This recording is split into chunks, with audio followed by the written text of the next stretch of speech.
రెండేళ్ల క్రితం దేశం దద్దరిల్లిన moment. Global star Ram Charan, man of the masses NTR ప్రధాన పాత్రలో ఎస్ఎస్ రాజమౌళి తెరకెక్కించిన pan India multistar Triple R భారతీయ సినిమా గౌరవాన్ని అంతర్జాతీయ స్థాయిలో పెంచింది.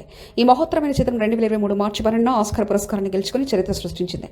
నాటు పాటకు బెస్ట్ ఒరిజినల్ సాంగ్ కేటగిరీలో ప్రపంచ ప్రఖ్యాత అవార్డు లభించడంతో త్రిబుల్ ఆర్ భారతదేశపు మొట్టమొదటి ఆస్కార్ గెలిచిన కమర్షియల్ సినిమా అయింది. ఈ ప్రైడ్ మూమెంట్ ను గుర్తు చేసుకుంటూ చిత్ర నిర్మాణ సంస్థ డివివి ఎంటర్టైన్మెంట్స్ రామ్ చరణ్, ఎన్టీఆర్లపై సాలిడ్ బిట్ పోస్ట్ చేసింది. ఈ చిత్రంలో అలియా భట్, అజయ్ దేవ్గన్, సముద్రకని కీలక పాత్రలు పోషించగా ఎంఎం కీరవాణి అందించిన సంగీతం ప్రపంచవ్యాప్తంగా మార్మోగింది.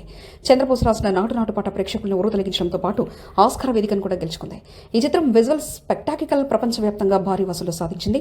ఇప్పటికీ త్రిబుల్ ఆర్ గురించి చెప్తే భారతీయులకు గర్వకారణంగా ఉంటుంది. రామ్ చరణ్, ఎన్టీఆర్ ఫైటింగ్ సీక్వెన్స్లు, రాజమౌళి టేకింగ్, డివివి దానయ్య భారీ నిర్మాణ విలువలు ఈ సినిమాను ఎప్పటికీ గుర్తుండిపోయేలా చేశాయి.